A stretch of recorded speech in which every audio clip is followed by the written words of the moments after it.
سبحان الذي أسرى بعبده ليلا من المسجد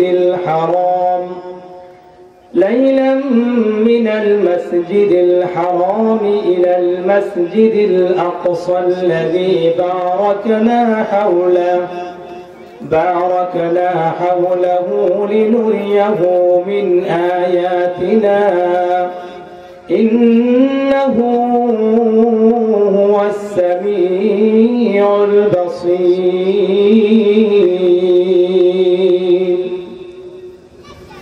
আমার বন্ধুগণ, আল্লাহ পাক রব্বুল আলামিন বলেন সুবহানাল্লাযী আসরা বিআবদিহি। আল্লাহ বলেন মহিয়ান গরিয়ান সেই সত্তা, মহান ক্ষমতার মালিক সে আল্লাহ, যিনি তার বান্দা বিআবদিহি, যিনি তার বান্দা মুহাম্মদ সাল্লাল্লাহু আলাইহি ওয়াসাল্লামকে বিআবদিহির ব্যাখ্যায় তাফসীরের কিতাবের মধ্যে উল্লেখ করা হয়েছে বিআবদিহি আই বিনবিয়িহি। আল্লাহ বলেন মহিয়ান গরিয়ান সেই সত্তা, যিনি তার বান্দা মুহাম্মদুর রাসূলুল্লাহ সাল্লাল্লাহু আলাইহি ওয়াসাল্লামকে রাতের আযানে লাইলাম মিনাল মাসজিদিল হারাম, রাতের আযানে মসজিদ হারাম থেকে ইলাল মসজিদিল আকসা, মসজিদ আকসা বাইতুল মুকাদ্দাস পর্যন্ত সফর করিয়েছিলেন। জোরে বলেন সুবহানাল্লাহ। আল্লাহ নিজে বলেন সুবহান। আল্লাহ বলেন যে মহিয়ান মালিক তিনি, যিনি তার বান্দা মুহাম্মদ সাল্লাল্লাহু আলাইহি ওয়াসাল্লামকে রাতের আযানে ওই মক্কা থেকে বাইতুল মুকাদ্দাস পর্যন্ত সফর করিয়েছিলেন। আমার বন্ধুগণ, মূলত আল্লাহ নবী মুহাম্মদ সাল্লাল্লাহু আলাইহি ওয়াসাল্লাম ওনার ফুফু উম্মে হানির ঘরের মধ্যে শায়িত অবস্থায় ছিলেন, কিছুটা তন্দ্রাচ্ছন্ন ছিলেন, পরিপূর্ণ ঘুমান নাই। ওই মুহূর্তে জিবরাইল আমিন আলাইহিস সালাতু ওয়াস সালাম উম্মে হানির ঘরের মধ্যে প্রবিষ্ট হলেন। সিরাতের বর্ণনায় আসছে উম্মে হানির ঘরের ছাদটাকে, উম্মে হানির ঘরের যে উঁচু চাল ছিল ওই চালকে দ্বিখণ্ডিত করে ছিদ্র করে আল্লাহ নবীর ওই রুমের মধ্যে জিবরাইল আমিন আলাইহিস সালাতু ওয়াস সালাম প্রবিষ্ট হয়ে গেলেন। নবীর কাছে গিয়ে সালাম দিলেন, আসসালাতু ওয়াসসালামু আলাইকা ইয়া রাসূলুল্লাহ, ও নবী মুহাম্মদ সাল্লাল্লাহু আলাইহি ওয়াসাল্লাম, আপনার উপরে আল্লাহর পক্ষ থেকে শান্তি বর্ষিত হোক। নবী করিম সাল্লাল্লাহু আলাইহি ওয়াসাল্লামকে বললেন, নবী আপনি আর ঘুমাতে পারবেন না, আপনাকে নিয়ে আমি আল্লাহর হুকুমে একটা সফরের দিকে রওনা হতে চাই। সুবহানাল্লাহ। সফরের দিকে রওনা হওয়ার জন্য আল্লাহ নবীকে নিয়ে জিবরাইল যখন চলে আসলেন, মসজিদে হারামের মধ্যে আসলেন, মসজিদে হারামে বাইতুল্লাহর মধ্যে এসে জিবরাইল আলাইহিস সালাতু ওয়াস সালাম তার সাথে মিকাইল আলাইহিস সালাতু ওয়াস সালাম ছিলেন, সাথে আরো একজন ফেরেশতাও ছিলেন। সকল ফেরেশতাদেরকে নিয়ে আল্লাহ নবী মুহাম্মদ সাল্লাল্লাহু আলাইহি ওয়াসাল্লামকে ওই মসজিদে হারামের একটা জায়গায় নিয়ে গেলেন। ওখানে নিয়ে গিয়ে আল্লাহ নবীর ওপেন হার্ট সার্জারি করলেন, বুকটাকে ছিঁড়ে ফেললেন, পুরা বক্ষকে কেটে আল্লাহ নবীর হৃৎপিণ্ডকে পরিপূর্ণ ধুয়ে মুছে পরিষ্কার করলেন, জমজমের পানি দিয়ে ধৌত করলেন। একটি স্বর্ণের তস্তুরি নিয়ে আসা হলো, কোন কোন সিরাতের কিতাবে বলা হয় রৌপ্যের তস্তুরি, একটি বর্তন, একটি পেয়ালা নিয়ে আসা হলো। ওখানের মধ্যে আল্লাহ পাক রব্বুল আলামিনের পক্ষ থেকে অসংখ্য প্রকারের নাজ নিয়ামতকে রেখে দেওয়া হলো। হিকমত ছিল, প্রজ্ঞা ছিল, সহনশীলতা ছিল, ধৈর্যের ক্ষমতা ছিল, সবগুলোকে আল্লাহ নবীর বক্ষ মুবারকে, সিনা মুবারকের মধ্যে ঢেলে দিলেন। আল-লুলু ওয়াল মাকনুন নামক কিতাবে এবং সিরাতে মুস্তাফা নামক কিতাবে আল্লামা ইদ্রিস কান্দরবি লিখেছেন। এরপরে আল্লাহ নবীর বক্ষকে সেলাই করে দেওয়া হলো, বুকটাকে আবার আগের মতো করে দিয়ে দেওয়া হলো। এবার নবীজিকে জিবরাইল বললেন, ও নবী আপনি আমার সাথে এবার চলুন, আপনাকে নিয়ে আমি ফিলিস্তিনের বাইতুল মুকাদ্দাসে সফর করতে চাই। সুবহানাল্লাহ। আল্লাহ নবীকে মেরাজে কেন নিলেন, এই দিকে যদি আমরা যাই, কেন জবাবে যদি যাই, তাহলে আলোচনার সময় এখানে শেষ হয়ে যাবে। মূলত এই বছরটা, যে বছরে আল্লাহ নবীর মেরাজ হয়েছিল, ওই বছরটাকে ঐতিহাসিকরা নাম দিয়েছেন আমুল হুজন, মানে ওই বছরে আল্লাহ নবী বড় কষ্ট পেয়েছিলেন, তাই এতে দাওয়াত নিয়ে গিয়েছিলেন। তারা আল্লাহ নবীকে পাথর মেরেছিল, রক্তাক্ত করে দিয়েছিল। আল্লাহ নবীর সবচাইতে আপনজন প্রিয়তমা জীবন সঙ্গিনী আম্মা জান খাদিজা রাদিয়াল্লাহু তাআলা আনহা তালহা এবছরই মারা গিয়েছিলেন। নবী করিম সাল্লাল্লাহু আলাইহি ওয়াসাল্লামকে প্রোটেকশন দিতেন সব সময় আবু তালিব, যদিও তিনি ইসলাম ধর্ম গ্রহণ করেন নাই, উনিও চলে গেছেন। এইভাবে অনেক দুঃখের একটা বছর ছিল আল্লাহর নবীর জন্য এই বছর। ওই সময়ে আল্লাহ নবীকে তায়েফের লোকেরাও মারলো। নবীর হৃদয়টা অত্যন্ত বারাক্রান্ত। আল্লাহ নবীকে আল্লাহ পাক রব্বুল আলামিন সান্ত্বনা দেওয়ার জন্য মূলত এই মেরাজের ব্যবস্থা করেছিলেন। সুবহানাল্লাহ। এবার নবী করিম সাল্লাল্লাহু আলাইহি ওয়াসাল্লামকে মক্কা থেকে ওই বাইতুল মুকাদ্দাসের মধ্যে নিয়ে যাওয়া হলো। আমার বন্ধুগণ, বর্ণনায় বিভিন্ন রকম আসছে। সিরাতে মুস্তাফা নামক কিতাবে আল্লামা ইবনে ইসকান্দরী লিখেছেন যে একটা সিঁড়ি নিয়ে আসা হলো, সিঁড়ির মতো একটা বাহন নিয়ে আসা হলো। আল্লাহ নবীর মধ্যে সওয়ার হয়ে গেলেন। ওখান থেকে নবী করিম সাল্লাল্লাহু আলাইহি ওয়াসাল্লামকে বাইতুল মুকাদ্দাসের সামনে নিয়ে যাওয়া হলো। ওখানে নিয়ে যাওয়ার পরে নবী করিম সাল্লাল্লাহু আলাইহি ওয়াসাল্লাম বাইতুল মুকাদ্দাসে প্রবিষ্ট হয়ে গেলেন। অল্প কিছুক্ষণের মধ্যে সকল নবীকে এখানে আল্লাহ পাক রব্বুল আলামিন হাজির করে দিলেন। নবীদেরকে আল্লাহ পাক কিভাবে হাজির করেছিলেন বর্ণনা বিভিন্ন রকম আসছে। বলা হয়েছে নবীদের রূহ মুবারককে হাজির করা হয়েছিল। আবার বলা হয়েছে নবী করিম সাল্লাল্লাহু আলাইহি ওয়াসাল্লামদেরকে আল্লাহ পাক রব্বুল আলামিন অল্প সময়ের জন্য আমাদের নবীদের সঙ্গে সাক্ষাৎ করার জন্য ওই শরীরে পাঠিয়েছিলেন। যখন সবাই বসে আছেন, যখন নীরব নিস্তব্ধ পরিবেশ, নামাজের সময় ঘনিয়ে আসছে, ইমামতি কে করবেন, ইমাম কে হবেন, এই নিয়ে যখন নবীগণ জল্পনা কল্পনা করতেছিলেন, জিবরাইল আমিন আলাইহিস সালাতু ওয়াস সালাম বিশ্ব নবীর হাত মোবারক ধরে আল্লাহ নবীকে আস্তে করে সামনে যায় নামাজে পাঠিয়ে দিলেন। জুড়ে বলেন সুবহানাল্লাহ। নবী করিম সাল্লাল্লাহু আলাইহি ওয়াসাল্লাম ওই মসজিদে আকসার মধ্যে, ফিলিস্তিনের মসজিদে বাইতুল মুকাদ্দাসের মধ্যে আল্লাহ নবী যে ইমাম হয়ে গেলেন, সমস্ত নবীগণ আমাদের নবীর পিছনে মুক্তাদি হয়ে গেলেন।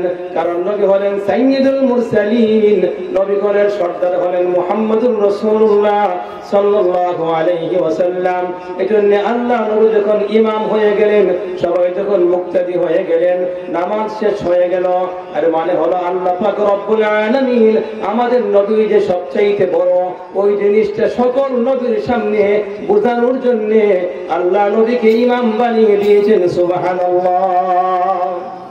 এটা কিন্তু লম্বা ঐতিহাসিক ঘটনা, একেবারে উপরে উপরে গুলমুল কথা বলছি, কারণ একদিনের এক আলোচনায় এটা কিছুটাই আলোচনা করা সম্ভব হবে না। আমি তো আমার জুমার মসজিদে 20 জুমা হয়ে গেছে, গত জুমা পর্যন্ত 20 জুমা ধরে আল্লাহ নবীর জীবনী নিয়ে কথা বলতেছিলাম। এখন পর্যন্ত নবী করিম সাল্লাল্লাহু আলাইহি ওয়াসাল্লামের জীবনীর যে যা কিছু আমার অধীনে জানা আছে, তার 11 ভাগের 1 ভাগ শেষ করেছি, 10 ভাগ এখনো বাকি আছে। অথচ 20 জুমা চলে গেছে গত জুমা পর্যন্ত। তো নবীর জীবনের কোন দিকে আপনি আলোচনা করবেন আর শেষ করতে পারবেন, এটা তো সম্ভব না, শেষ করার কোনো বিষয় না। এখানে আপনি শুধু শুনতেই থাকবেন আর উলামায়ে কেরাম শুধু বলতেই থাকবেন। নবী করিম সাল্লাল্লাহু আলাইহি ওয়াসাল্লামের জীবন আদর্শের আলোচনা শুনে আপনি আবার বলে কেউ শেষ করতে পারবে না। আমার বন্ধুগণ, যখন ইমামতি শেষ হয়ে গেল, নবী করিম সাল্লাল্লাহু আলাইহি ওয়াসাল্লামকে জিবরাইল বললেন, ইয়া রাসূলুল্লাহ, ও নবী, আমাদের সফর কিন্তু এখানেই শেষ নয়, আমাদেরকে এই জায়গা থেকে আরো অনেক দূরের সফরে যাওয়া লাগবে। নবী করিম সাল্লাল্লাহু আলাইহি ওয়াসাল্লাম বললেন, তাহলে চলুন। আমার বন্ধুগণ, ওই সময়ে আল্লাহ নবীকে সফরে নিয়ে যাওয়ার জন্য আরেকটা বাহনের ব্যবস্থা করা হলো। আমার বন্ধুগণ, যার সম্পর্কে বলা হয়েছে, ওই প্রাণীটি ছিল একবারে ছোট নয়, একবারে বড় নয়, মাঝামাঝি ধরনের একটা প্রাণী ছিল। তার দৃষ্টি যত দূর পর্যন্ত যাইত, এক কদমে সে তত দূর পর্যন্ত গিয়ে পৌঁছতে পারত। সুবহানাল্লাহ। আমার বন্ধুগণ, নবী করিম সাল্লাল্লাহু আলাইহি ওয়াসাল্লাম ওই প্রাণীর মধ্যে আল্লাহ নবী যখন সওয়ার হয়ে গেলেন, নবীজি সামনে বসলেন, জিবরাইল আমিন পিছন দিকে বসলেন। আমার বন্ধুগণ, উর্ধ ভ্রমণ শুরু হয়ে গেল। আল্লাহ পাক রব্বুল আলামিন সেই কথাটাই বলছেন, সুবহানাল্লাযী আসরা বিআবদিহি লাইলা بعبده ليلا من المسجد الحرام إلى المسجد الأقصى আল্লাহ বলেন মহিয়ান গরিয়ান সেই সত্তা যিনি তার বান্দা মুহাম্মদ সাল্লাল্লাহু আলাইহি ওয়াসাল্লামকে রাতের আঁধারে মসজিদে হারাম থেকে নিয়ে মসজিদে আকসা পর্যন্ত ভ্রমণ করালেন, সফর করালেন। এরপরে আল্লাহ বলেন আল্লাযী বারাকনা হাওলা, আমি আল্লাহ পাক রব্বুল আলামিন মসজিদে হারাম এর চারপাশে এবং মসজিদে আকসার চারপাশে বরকত নাযিল করে দিয়েছি। আমি আল্লাহ বরকতময় জায়গাতে আমার নবীকে সফর করালাম। লিনুরিয়াহু মিন আয়াতিনা, আল্লাহ বলে এই সফরের মধ্যে আমি আমার নবীকে এমন কিছু নিদর্শন দেখালাম যে নিদর্শনগুলো আমি আল্লাহ পাক রব্বুল আলামিনের কুদরতের বহিঃপ্রকাশ ঘটায়। সুবহানাল্লাহ। আল্লাহ যে একজন মহা পরাক্রমশালী, এটার বহিঃপ্রকাশের জন্য আমি অনেক নিদর্শন দেখালাম। এই পর্যন্ত যে আলোচনা, এই আলোচনাকে কোরআনের পরিভাষায় বা সিরাতের পরিভাষায় বলা হয় ইসরা। এর পরবর্তী আলোচনাকে বলা হয় মেয়ারাজ। মেয়ারাজ শব্দের অর্থ হচ্ছে ঊর্ধ্ব ভ্রমণ, ইংলিশে যাকে বলা হয় স্টেয়ার, মানে হচ্ছে সিঁড়ি। ওখানে আল্লাহ পাক রব্বুল আলামিন নবীজিকে মসজিদে আকসা থেকে ওই সিঁড়ি জাতীয় একটি প্রাণীর মাধ্যমে আল্লাহ নবীকে আল্লাহ পাক যখন ঊর্ধ্বের ভ্রমণ শুরু করালেন, ওই বাকি যে আলোচনা, ঊর্ধ্ব ভ্রমণের আলোচনা, ওই অংশকেই মূলত বলা হয় মেয়ারাজ। আর আপনারাও এই বিষয় দিয়েছেন সবে মেয়ারাজ, মানে মেয়ারাজের রাত্রির আলোচনা। রাত্রের বেলায় দুইটা ঘটনাই সংঘটিত হয়েছে। আল্লাহ কোরআনে বর্ণনা করতে গিয়ে ইসরার কথা প্রথম বর্ণনা করেছেন, পরবর্তী আয়াতগুলোতে বিভিন্ন আয়াতে বিভিন্ন সূরায় মেয়ারাজের কথাও আসছে। এজন্য আমরা এখান থেকে কথা শুরু করেছি। মূলত আমাদের মূল টপিকের আলোচনা এখন থেকেই শুরু হচ্ছে। আল্লাহ নবী যখন ঊর্ধ্ব ভ্রমণ শুরু করেছেন, ভ্রমণের সময়ে আল্লাহ পাক রব্বুল আলামিন বিশ্ব নবীকে লিনুরিয়াহু মিন আয়াতিনা, আল্লাহর একত্ববাদের অনেক নিদর্শন দেখালেন। সময় আমাদের বিপক্ষে, এজন্য আমরা এই কথা বলতে পারবো না। না হলে এখানে যদি আমরা কথা বলতাম আমাদের ইবরত বা আমাদের কি বলে আমাদের ইবরত হাসিল হতো, আমাদের অনেক কিছু জানার বোঝার ছিল, এখান থেকে আমরা নিতে পারতাম, কিন্তু মূল আলোচনায় আমরা প্রবেশ করতে পারবো না।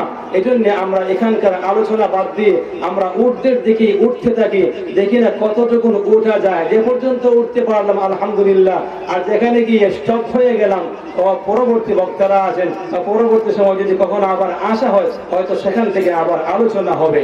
আমার বন্ধুগণ, তবে একটা কথা বলছি, আমি যে আলোচনা করছি এটা একেবারেই উপরে উপরে করছি। এটা তাত্ত্বিক ভাবে করলে এক অধিবেশনে এই আলোচনা গুছানো সম্ভব নয়, কারণ এটা সুদীর্ঘ আলোচনা, একটি বিশাল ভ্রমণের বর্ণনা, এটা কয়েক মুহূর্তে কয়েক মিনিটে দেওয়া সম্ভব নয়। এই জন্য গুলমুল করে উপরে উপরে কিছু বলি, যাতে করে আপনারা মোটামুটি একটা ধারণা লাভ করতে পারে। তো আমার বন্ধুগণ, নবী করিম সাল্লাল্লাহু আলাইহি ওয়াসাল্লাম ওই বুরাক জাতীয় একটা প্রাণীর মধ্যে আল্লাহ নবী উঠে যখন ঊর্ধ্বের দিকে যখন রওনা হয়ে গেলেন, যাওয়ার সময় আল্লাহ নবী অনেক দৃশ্য দেখতে পাইলেন। বিশেষ করে একটা কথা কেবল বলে দেই, আল্লাহ নবীকে যখন নিয়ে যাওয়া হচ্ছিল, নবীজি বিশাল একটা বাগান দেখতে পেলেন। জিবরাইল বললেন, ইয়া রাসূলুল্লাহ, এখানে আপনি একটু অবতরণ করুন, এখানে 2 রাকাত নামাজ আপনি আদায় করে নিন। নবীজি যখন অবতরণ করেন, নবীজি যখন নেমে 2 রাকাত নামাজ আদায় করে নিলেন, আল্লাহ নবীকে নিয়ে যখন আবার ঊর্ধ্ব ভ্রমণ শুরু হয়ে গেল, নবীজি বললেন, ইয়া আখি জিবরিল, ও ভাই জিবরাইল, আমাকে তুমি যে জায়গায় নামাজ পড়াইলা, এই জায়গাটার পরিচয় কি, কেনই বা পড়াইলা? জিবরাইল বললেন, ইয়া রাসূলুল্লাহ, ও নবী, এই জায়গার নাম হলো ইয়াসরিব। আল্লাহ পাক রব্বুল আলামিন কোরআনে বলছেন, ইয়া আহলা ইয়াসরিব লা মুকাবালাকুম ফারজিউ। তরজমা বলার সময় আমাদের হাতে নাই। সহজ কথা হচ্ছে, মদিনার আগের নাম ছিল, পূর্বের নাম ছিল ইয়াসরিব। মদিনার নবীজি মদিনায় যাওয়ার আগে মদিনার নাম ছিল ইয়াসরিব। এজন্য আল্লাহ কোরআনে বলছেন, ইয়া আহলা ইয়াসরিব লা মুকামা লাকুম ফারজিউ। মক্কার প্রাচীন নাম ছিল বাক্কা। আল্লাহ কোরআনে বলছেন, লাল্লাযী বিবাক্কাতা মুবারাকা। মক্কার অপর নাম, প্রাচীন নাম ছিল বাক্কা, পরে হয়েছে মক্কা।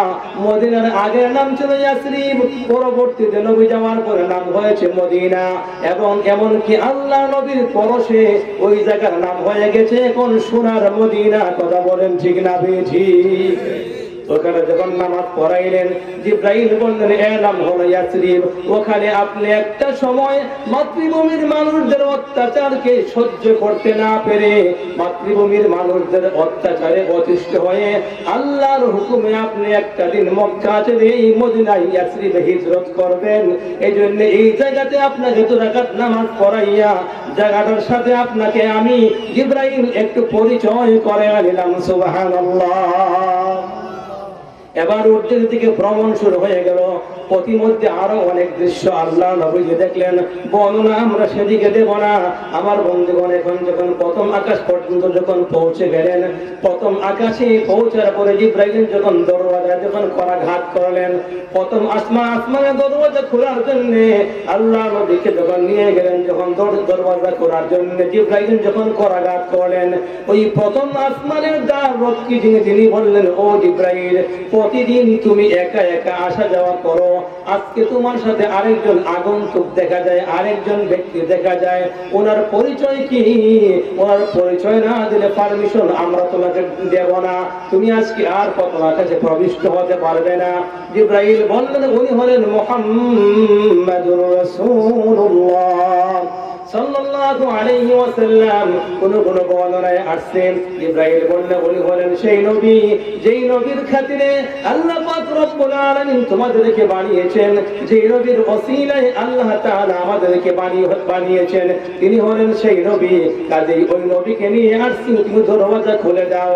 তখন প্রথম আসমানের দরওয়াজা খুলে দেওয়া হলো। আল্লাহ নবী যখন প্রথম আসমানের মধ্যে যখন প্রবিষ্ট হয়ে গেলেন, যাওয়ার পরে হযরতে আদম আলাইহিস সালাতু ওয়াস সালামের সাথে আল্লাহ নবীর সাক্ষাৎ হয়ে গেল। জুড়ে বলেন সুবহানাল্লাহ।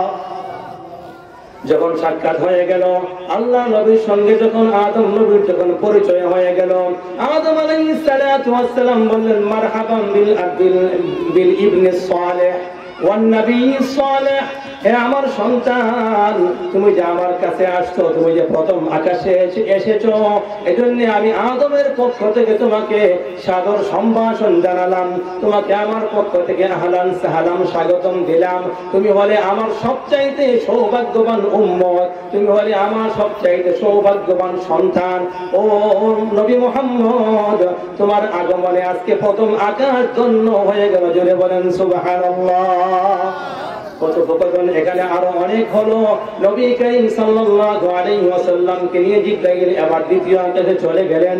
দ্বিতীয় আকাশে প্রথম আকাশের অবস্থায় ঘটলো।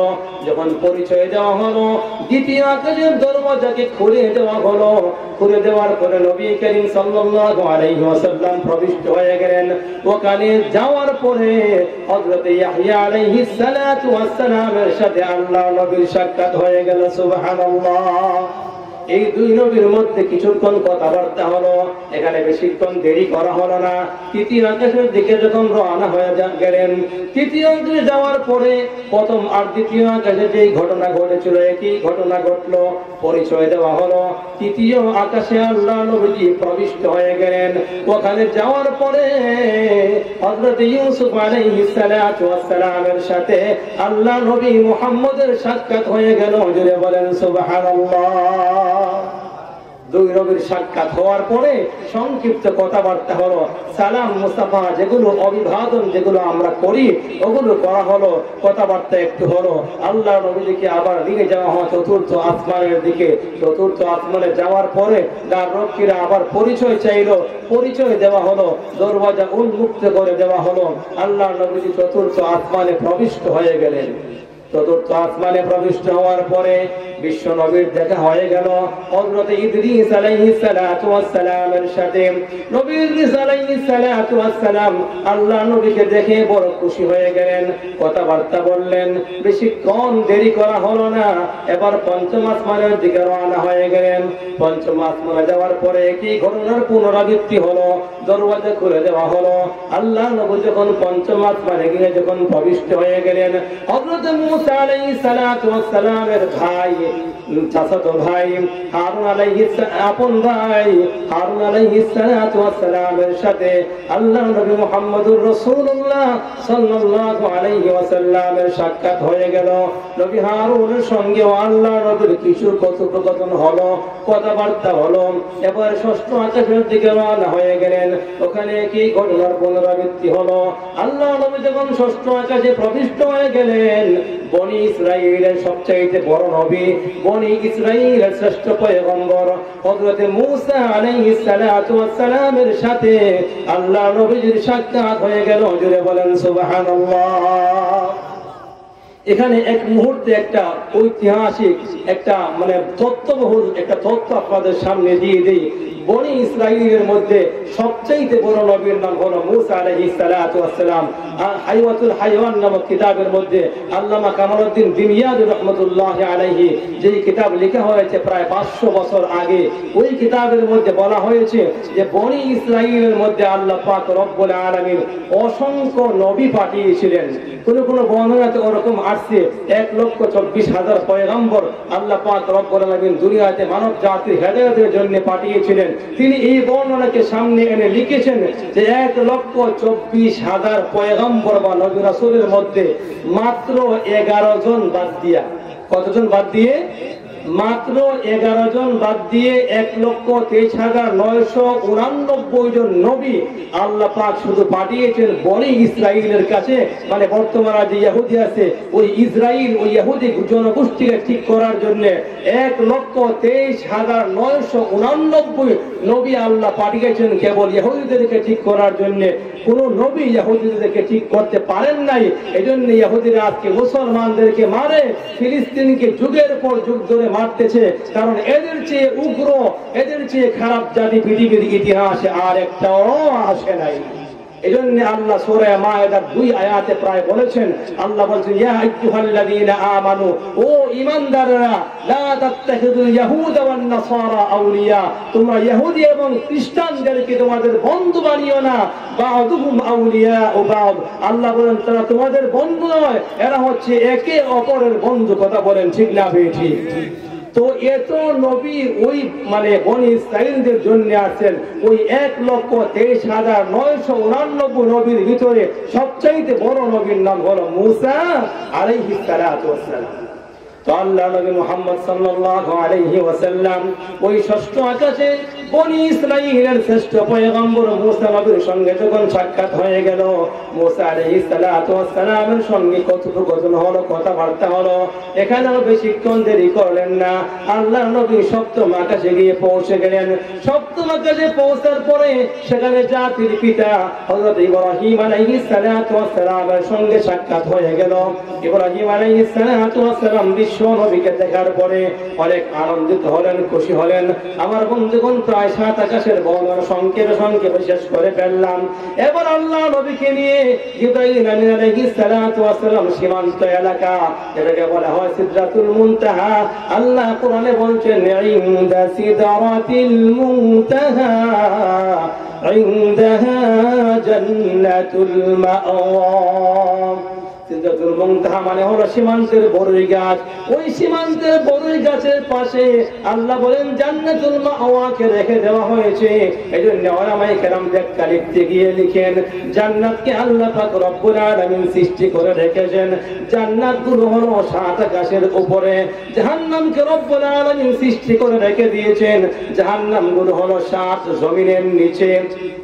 তো আমার বন্ধুগণ, সীমান্তের বড়ই গাছে যখন নাকি আল্লাহ নবী গিয়ে পৌঁছে গেলেন, ওই সীমান্তে যাওয়ার পরে জিবরাইল বললেন ইয়া রাসূলুল্লাহ, ওগো আল্লাহ নবী, এটা হলো সীমান্তের বড়ই গাছ, এটা হলো দুনিয়ার জমিনে কোনো কিছু আসার জন্য ওই সীমান্তের বর্ডারের মধ্যে প্রথম এসে এখানে বিরতি করে স্টপ করে, এরপরে ওখান থেকে দুনিয়ার জমিনের মধ্যে আসে। ও আল্লাহ নবী, আমি এই পর্যন্তই আসা যাওয়া করি, এর উপরে আমার যাওয়ার কোনো অনুমতি নাই। ও নবী, এবারে আপনার সফরটা আপনি একা করবেন, আপনি আরশে আজিমের মধ্যে আল্লাহ তাআলার সঙ্গে সাক্ষাৎ করবেন, আপনার দেখা করবেন। আল্লাহ পাক রব্বুল আলামিনের নবী সেখান থেকে আল্লাহ পাক রব্বুল আলামিনের আরশ পর্যন্ত যখন পৌঁছে গেলেন, ওখানে পৌঁছার পরে আল্লাহ নবী আর আল্লাহ পাক রব্বুল আলামিন এই দুই সত্তার মধ্যে মধ্যখানে একটা নূরের পর্দা ছিল, একটা পার্টিশন ছিল। পার্টিশন থাকার পরে আল্লাহ কোরআনে বলেন ফাকানা কাবা কাউসাইনি আও আদনা, দুই ধনুকের ব্যবধান ছিল, মানে আল্লাহর নবী আর আল্লাহ পাক রব্বুল আলামিন দুইজন এত কাছাকাছি হয়েছিলেন। আল্লাহ বলেন ফাকানা কাবা কাউসাইনি আও আদনা, দুই ধনুকের চাইতে আরো কম ব্যবধান ছিল, তবে মধ্যখানে নূরের একটি পর্দা ছিল। কারণ আল্লাহ পাক রব্বুল আলামিন তো মহান, আল্লাহ পাক রব্বুল আলামিনের যে কুদরতি নূর আছে, আল্লাহ নূরকে বরদাস্ত করার ক্ষমতা কাউকে আল্লাহ পাক রব্বুল আলামিন দেন নাই।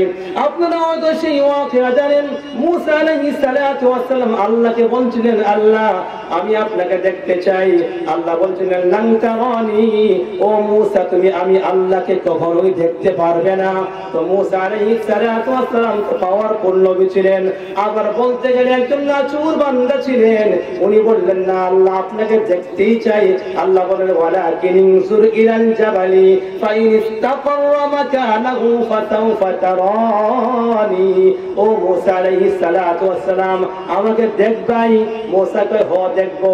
আল্লাহ বলেন তাহলে তুমি ওয়ালাকিন ইনজুর ইলাল জাবালি, ওই তুর পাহাড়ের দিকে একবার তাকাও না। ওই তুর পাহাড়ের উপরে আল্লাহ পাক রব্বুল আলামিন তার তাজাল্লি যখন ঢেলে দিয়েছিলেন, মূসা আলাইহিস সালাতু ওয়াস সালাম আর স্থির থাকতে পারেন নাই। চক্ষু দৃষ্টি শক্তি যখন উল্টো তার দিকে চলে আসলো, আল্লাহ নবী বেহুশ হয়ে জমিনে পড়ে গিয়েছিলেন। জোরে বলেন ঠিক না ঠিক? এজন্য শায়ের বলেন লান তারানি মিরাসাদাল তুরে মূসা রাজওয়াব, লান তারানি মিরাসাদাল তুরে মূসা রাজওয়াব, হরকে আয়দ দুস্তে পায়দ সরফেলে গরদান মাতাব। ওই মূসা আলাইহিস সালাতু ওয়াস সালাম আল্লাহকে দেখবেন দূরের কথা, আল্লাহ নূরের তাজাল্লিকে বরদাস্ত করতে পারেন নাই। এজন্য নবী করিম সাল্লাল্লাহু আলাইহি ওয়াসাল্লাম এবং আমাদের নবী দুজনের মধ্যখানে একবারে কাছাকাছি ছিলেন, কিন্তু দুজনের মধ্যখানে একটা পার্টিশন ছিল। তখন যখন বসলেন দুইজন, যখন কথাবার্তা শুরু করলেন, আল্লাহ পাক রব্বুল আলামিন নবীকে বললেন, ও নবী আপনাকে আমি দাওয়াত করে নিয়ে এসেছি, আপনি হলেন মেহমান, আমি হলাম মেজবান। ও নবী মেহমান যেহেতু আমার কাছে আসছেন, মেহমান ঘরে যাইতে হলে কিছু নিয়ে যাওয়ার সুন্নাহ বলুন তো আছে না নাই? যতটুকু সম্ভব কিছু নিয়ে যাওয়া লাগে। তো আল্লাহ বলেন নবী আপনি তো মেহমান হয়ে আসছেন আমার বাড়িতে, আমার দ্বারে আসছেন, আমার কাছে আসছেন, বলুন তো আমার জন্য কি আনছেন? এখন আপনারা বলুন তো আল্লাহ পাক রব্বুল আলামিন কোন খাবার খান না, আল্লাহ পাক রব্বুল আলামিন ঘুমান না, আল্লাহর কোনো কিছুর প্রয়োজন হয় না, আমাদের কাপড়ের প্রয়োজন হয়।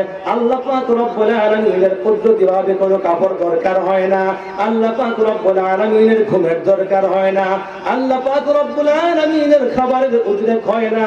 তো নবী নিবেনটা আল্লাহর জন্য কি? এজন্য আল্লাহ নবী হচ্ছে একজন জ্ঞানী গুণী। নবী করিম সাল্লাল্লাহু আলাইহি ওয়াসাল্লাম বললেন, হে আল্লাহ আপনি যেমন আমাকে দাওয়াত করে নিয়ে আসছেন, আমি একেবারে এমনি এমনি আসি নাই, খালি হাতে আসি নাই। আমি তো জানি আপনি খান না, আপনি ঘুমান না, আপনার কাপড়ের প্রয়োজন নাই, বরং আপনার কোনো কিছুর প্রয়োজন নাই। আমাদের যা প্রয়োজন আছে সবগুলো আপনি মিটান, আপনি দেন। এই জন্য আপনার জন্য আমিও কিছু নিয়ে আসছি, তবে এগুলো খাবার কিংবা পড়ার কোনো বিষয় না। আমি কি নিয়ে আসছি জানেননি? আত্তাহিয়াতু লিল্লাহি ওয়াস সালাওয়াত লিল্লাহি ওয়াস সালাওয়াত ওয়াত তাইয়্যিবাত। আত্তাহিয়াত ডাক দিয়ে বললেন, আল্লাহ আমি আপনার জন্য কিছু নিয়ে আসছি। আত্তাহিয়াত মানে হলো পবিত্রতা। যত পবিত্রতা দুনিয়ার জমিনে আছে আল্লাহ সব পবিত্রতা আমি আপনি আল্লাহ পাক রব্বুল আলামিনের জন্য নিয়ে আসলাম। সুবহানাল্লাহ। লিল্লাহি ওয়াস সালাওয়াত আমার যত নামাজ রয়েছে আল্লাহ, আমার সব নামাজ আমি আপনার জন্য নিয়ে আসছি। এই তয়্যিবাত হলো আত্তাহিয়াতের রিপিট করেছেন দ্বিতীয়বার, মানে কি কথা বলেছেন, ও আল্লাহ আপনার জন্য সব পবিত্রতা নিয়ে আসছি, সকল ভালাই আমি নিয়ে আসছি, সকল উত্তম যা কিছু আছে, নিষ্কলুষ মানে নিষ্পাপ যা কিছু আছে, পবিত্র যা কিছু আছে, সবগুলো আমি আপনি আল্লাহ পাক রব্বুল আলামিনের জন্য হাদিয়া বানিয়ে নিয়ে আসছি। সুবহানাল্লাহ। এই যে আত্তাহিয়াতের নামাজের মধ্যে আমরা পড়ি, ওই আত্তাহিয়াতের সূচনা হয়েছে আল্লাহ পাক রব্বুল আলামিনের ওই দরবারের মধ্যে নবী এবং আল্লাহ দুজনের কথাবার্তা, এটাই হচ্ছে তাহিয়াত। কথা বলেন ঠিক না ঠিক? আসসালামু আলাইকা আইয়ুহান নবী ওয়া রাহমাতুল্লাহি ওয়া বারাকাতুহু। এবার যখন নবীজি বলছেন, ও আল্লাহ আপনার জন্য আনছি সব পবিত্রতা, আপনার জন্য আনছি সব পবিত্র বস্তু, আপনার জন্য আনছি নামাজ। আল্লাহ বলেন, নবী আপনাকেও আমি এমনি এমনি খালি হাতে ফিরিয়ে দিব না। আসসালামু আলাইকা আইয়ুহান নবী, ও আমার নবী আপনার উপরে আমি আল্লাহর পক্ষ থেকে সালাম বর্ষিত হোক। জুড়ে বলেন সুবহানাল্লাহ। সালাম মানে হচ্ছে শান্তি। আল্লাহ বলে আসসালামু আলাইকা, ও নবী আপনার উপরে আমি আল্লাহর পক্ষ থেকে শান্তি বর্ষিত হোক। আইয়ুহান নবী, হে আমার নবী, আসসালামু আলাইকা আইয়ুহান নবী ওয়া রাহমাতুল্লাহি ওয়া বারাকাতুহু। ও নবী আপনার উপরে আমি আল্লাহর পক্ষ থেকে রহমত বর্ষিত হোক, আমি আল্লাহর পক্ষ থেকে আপনার উপরে বরকত নাজিল হোক। আল্লাহর পক্ষ থেকে নবীকে সালাম দিয়ে দেওয়া হলো, শান্তি দিয়ে দেওয়া হলো, রহমত দিয়ে দেওয়া হলো, বরকত দিয়ে দেওয়া হলো। আমার বন্ধুগণ, নবী করিম সাল্লাল্লাহু আলাইহি ওয়াসাল্লাম ভাবলেন, আমাকে আল্লাহ পাক রব্বুল আলামিন সালাম দিলেন, রহমত দিলেন, বরকত দিলেন, আমার উম্মতকে তো বঞ্চিত করা যায় না, আমার উম্মতকে আল্লাহর সালামের মধ্যে প্রবিষ্ট করানোর দরকার। আমার উম্মতদেরকে আমার আল্লাহর পক্ষ থেকে প্রাপ্য রহমত আর বরকতের মধ্যে প্রবিষ্ট করানো দরকার। এই জন্য আল্লাহ নবী বললেন, আসসালামু আলাইনা ওয়া আলা ইবাদিল্লাহিস সালিহিন। এই বললেন, আসসালামু আলাইনা ওয়া আলা ইবাদিল্লাহিস সালিহিন। ও আল্লাহ আপনি আমাকে যা দিলেন মালিক, আমি সবগুলো সন্তুষ্ট চিত্তে গ্রহণ করলাম, তবে এগুলো আমি একে একে নিবার চাই না। ও আল্লাহ আমার আপনার পক্ষ থেকে দেওয়া সালামের ভিতরে, আপনার পক্ষ থেকে দেওয়া রহমত আর বরকতের মধ্যে আমি আমার সমস্ত সালিহিন নেককার উম্মতদেরকেও শামিল করে নিলাম। জুড়ে বলেন সুবহানাল্লাহ। নবী মেরাজে গিয়েও তো আমাদেরকে ভুলেন নাই, কিন্তু নবীর সুন্নাহ আমাদের সামনে আজকে দিন দিন মিটে যাচ্ছে। নবীকে আমাদের সামনে মানুষ গালি দিচ্ছে, কটাক্ষ করছে, আর আমরা চোখ বুজে সহ্য করছি। অথচ আমরা আল্লাহ নবীর সামনে হাসরের ময়দানে গিয়ে যখন দাঁড়াবো, লজ্জায় আমাদের মাথা হেট হয়ে যাবে, কারণ নবীজির দিন আমাদের সামনে বিলীন হয়ে যাচ্ছে, নবীজির সুন্নাহ আমাদের সামন থেকে বিদায় হয়ে যাচ্ছে। অথচ আমরা দিব্যি আরামে খাচ্ছি এবং ঘুমাচ্ছি। আমরা আল্লাহ নবীর জন্য একটিবার চিন্তাও করি না যে আমাদের নবী আমাদের জন্য তায়েফের ময়দানে মার খাইলেন, আমাদের নবী যে আমাদের জন্য উহুদের ময়দানে গিয়ে দান মুবারক শহীদ করলেন, আমাদের নবী আমাদের জন্য হাসরের ময়দানে মাকামে মাহমুদে সিজদায় পড়ে রব্বি হাবলি উম্মতি উম্মতি বলে কান্না করবেন। আমাদের নবী আমাদের বিধানের পাল্লা পাশে দাঁড়িয়ে থাকবেন, হাউজে কাউসারের পাশে আল্লাহর নবী দাঁড়িয়ে দাঁড়িয়ে আমাদেরকে হাউজে কাউসারের পানি পান করাবেন। আর নবীজির সুন্নাহগুলো আমাদের থেকে বিদায় হয়ে যাচ্ছে। পরিবারে নবীজির সুন্নাহ নাই, সমাজে নবীর সুন্নাহ নাই, দেশে নবীর সুন্নাহ নাই, কোথাও নবীজির সুন্নত নাই। সুন্নত আস্তে আস্তে বিদায় হয়ে যাচ্ছে, আর আমরা আমাদের কাজগুলো দিব্যি আরামে করে যাচ্ছি। আমরা আমাদের মিশন যেগুলো আছে, দুনিয়ার ঝামেলা যেগুলো আছে, ওগুলো আমরা দিন দিন আমরা বেগবান করতেছি, কিন্তু আমাদের সুন্নতের যে আমলের দরকার ছিল ওই আমলটাকে আমরা ভুলে গেছি। তার মানে আল্লাহ নবীকে আমরা ভুলে গেছি। কথা বলেন ঠিক না ঠিক? কিন্তু আল্লাহ নবী ওইখানে আল্লাহর বাড়িতে গিয়েও আল্লাহ পাক রব্বুল আলামিনকে ভুলেন নাই। আসসালামু আলাইনা ওয়া আলা ইবাদিল্লাহিস সালিহিন। أشهد أن لا إله إلا الله وأشهد أن محمدا عبده ورسوله أشهد أن لا إله إلا الله নবীজি বললেন আমি সাক্ষ্য দিচ্ছি গো আল্লাহ আপনি আল্লাহ ছাড়া আর কোনো মাবুদ নাই ওয়া আশহাদু আন্না মুহাম্মাদান আবদুহু ওয়া রাসূলুহু আমি এর সাক্ষ্য দিচ্ছি আমি মুহাম্মদ আপনার বান্দা এবং আপনার পক্ষ থেকে প্রেরিত রাসূল আল্লাহ পাক রব্বুল আলামিন নবীজিকে বললেন নবী আপনার আর কিছু চাওয়ার আছে কিনা আল্লাহ নবী বললেন ও আল্লাহ আপনি বলুন না আমার উম্মতের জন্য আপনি কি দিবেন আজকে যে হয়তো অনেক কষ্ট করে আমাকে আপনি কি দিলেন না সেটা কিন্তু বড় জিনিস না বড় বিষয় হলো আপনি আমার উম্মতকে কি দিবেন আপনি আমার উম্মতকে কি দিলেন আল্লাহ বললেন নবী যাও আপনার উম্মতকে আমি 50 ওয়াক্তের নামাজ দিয়ে দিলাম চিৎকার দিয়ে পড়ুন সুবহানাল্লাহ কয় ওয়াক্তের নামাজ কথা বলেন না কয় ওয়াক্তের নামাজ আলোচনা শেষ করে ফেলছি কারণ কথা তো লম্বা করার সুযোগ তো হাতে নাই ঈশার নামাজের পরের সময় হলে না বলে বুঝতাম যে আরেক বক্তা চলে আসছেন 5 মিনিট না বক্তার থেকে চেয়ে নিয়ে নি 10 মিনিট না দেরি করি আজানের টাইম তো যত সময় আজান হয়ে যাবে এখানে আর দেরি করার কোনো সুযোগ তো নাই এইজন্য একেবারে উপরে উপরে কথা নিয়ে আসছি 50 ওয়াক্তের নামাজ যখন দিয়ে দেওয়া হলো নবীজি তো মহা আনন্দে খুশিতে নবীজি একেবারে মানে আত্মহারা হ্যাঁ আমার উম্মতকে আল্লাহ 50 ওয়াক্তের নামাজ দিয়েছেন নবী 50 ওয়াক্ত পাইয়া খুশিতে একেবারে আত্মহারা হয়ে যখন চলে আসছেন ষষ্ঠ আকাশে মূসা নবীর সঙ্গে আবার দেখা হয়ে গেছে মূসা কয় ও মুহাম্মদুর রাসূলুল্লাহ আল্লাহর কাছে যে গেলেন আল্লাহ আপনাকে কি দিলেন উম্মতকে কি দিলেন মূসা বলেন ও আল্লাহ আমাকে অনেক দিয়েছেন আমার উম্মতকে 50 ওয়াক্তের নামাজ দিয়েছেন মূসা বলেন সর্বনাশ আপনার উম্মত দুর্বল হবে এরা 50 ওয়াক্ত জিন্দেগিতেও পারবে না যেখানে আমরা 5 ওয়াক্তই পারি না যদি 50 হইতো আমরা কি আসলেই পারতাম না তো মূসা বলেন ও আমার উম্মতকে মাত্র দেওয়া হয়েছে 2 ওয়াক্ত এরা করে নাই এরা জাতি খারাপ ছিল জাতি খুব ধূর্ত ছিল জাতি খুব 2 নাম্বার ছিল এইজন্য ইহুদিদেরকে কন্ট্রোল করতে পারি নাই আপনার জাতি ভালো তবে 50 ওয়াক্ত পারবে না আল্লাহর কাছে যান নবীজি আল্লাহর কাছে আবার গেলেন 5 ওয়াক্ত আল্লাহ কমিয়ে দিলেন আবার আসলেন মূসা বললেন এতটাও পারবে না আবার যান আবার গেলেন 5 ওয়াক্ত কমিয়ে দিলেন ওরকম করে করে নবীজি 9 বার গেলেন 9 বার আসলেন 5 নং 45 কমে গেল মূসার কাছে আসলেন মূসা বললেন নবী আবার যান 5 ওয়াক্ত পারবে না আল্লাহ নবী বলেন যদি আমি আবার যাই যে সিরিয়াল শুরু হয়েছে 5 করে কমে যদি আবার যাই আল্লাহ যদি 5 ওয়াক্ত কেটে দেয় তাহলে আমার উম্মতের জন্য কি নিয়ে যাব তো আমার তো আর থাকবেই না কিছু এজন্য যাইতে আমার বড় লজ্জা হয় এজন্য আমি আর যাব না বরং এই 5 নিয়ে দুনিয়ার জমিনে আমি যাইতে চাই আপনাদের কাছে একটা প্রশ্নের জবাব দিয়ে শেষ করে নেই আপনারা হয়তো বলতে পারেন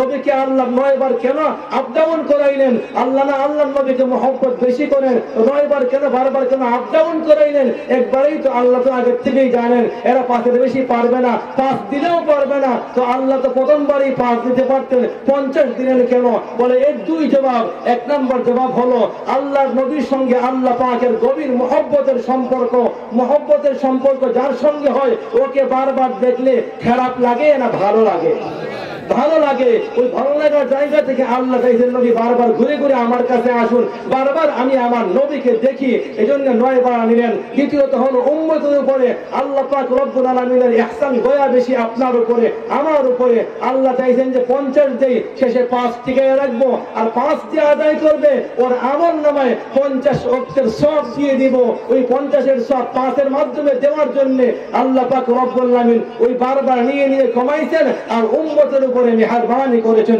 কথা বলেন ঠিক না বে ঠিক ওই 5 ওয়াক্তের নামাজ মিরাজ থেকে আল্লাহর নবী নিয়ে আসেন আপনার জন্য আল্লাহর নবী নিয়ে আসেন আমার জন্য ওই মিরাজের আলোচনা থেকে আমাদের সবচেয়ে বড় শিক্ষা হলো ওইটা যে আল্লাহর নবীর মিরাজ হয়েছে শরীরে একেবারে জাগ্রত অবস্থায় কেউ বলে ঘুমন্ত অবস্থায় হয়েছে বলে না মন এবার ঘুমন্ত অবস্থায় হইলে সুবহান শব্দ আসতো না কারণ ঘুমন্ত অবস্থায় রিকশার ড্রাইভারও প্রধানমন্ত্রী হয়ে যায় কথা বলেন ঠিক না বে ঠিক ঘুমন্ত অবস্থায় আপনি কোথায় গেলেন, কি করলেন, এটার মধ্যে কোনো বিশেষত্ব নাই। এই জন্য আল্লাহ পাক রব্বুল আলামিন বোঝাচ্ছেন সুবহানাল্লাযী আসরা, সুবহান শব্দ দিয়ে আল্লাহ প্রমাণ করে নবীজির মেরাজ ঘুমন্ত অবস্থায় হয় নাই, নবীজির মেরাজ শরীরে হয়েছে এবং আল্লাহ নবীজি মেরাজ থেকে নামাজ নিয়ে আসছেন। ওই সব কথাগুলোকে আল্লাহ পাক রব্বুল আলামিন বিভিন্ন জায়গায় বর্ণনা করে দিয়েছেন। মূলত মেরাজের শিক্ষা হলো দুইটা, একটা হলো আল্লাহ নবীজির মেরাজ হয়েছে, এটা বাস্তব সত্য এবং হয়েছে শরীরে জাগ্রত অবস্থায়। দ্বিতীয়ত মেরাজ থেকে নিয়ে আসছেন নামাজ। ওই 5 ওয়াক্তের নামাজ যদি আমরা পড়তে পারি যত্ন সহকারে, তাহলে আল্লাহ পাক রব্বুল আলামিন আমাদের প্রত্যেকের আমল নামায় 50 ওয়াক্ত নামাজের সওয়াব দিয়ে দিবেন। আল্লাহ যেন আমাদের প্রত্যেককে 5 ওয়াক্তের নামাজ জামাতের সঙ্গে আদায় করে 50 ওয়াক্ত নামাজের সওয়াব যেন নেওয়ার তৌফিক দেন। সকলে আমরা বলি আমিন। আরেকটু আওয়াজে বলি আমিন। ওয়া আখিরু দাওয়ানা আলহামদুলিল্লাহি রাব্বিল আলামিন।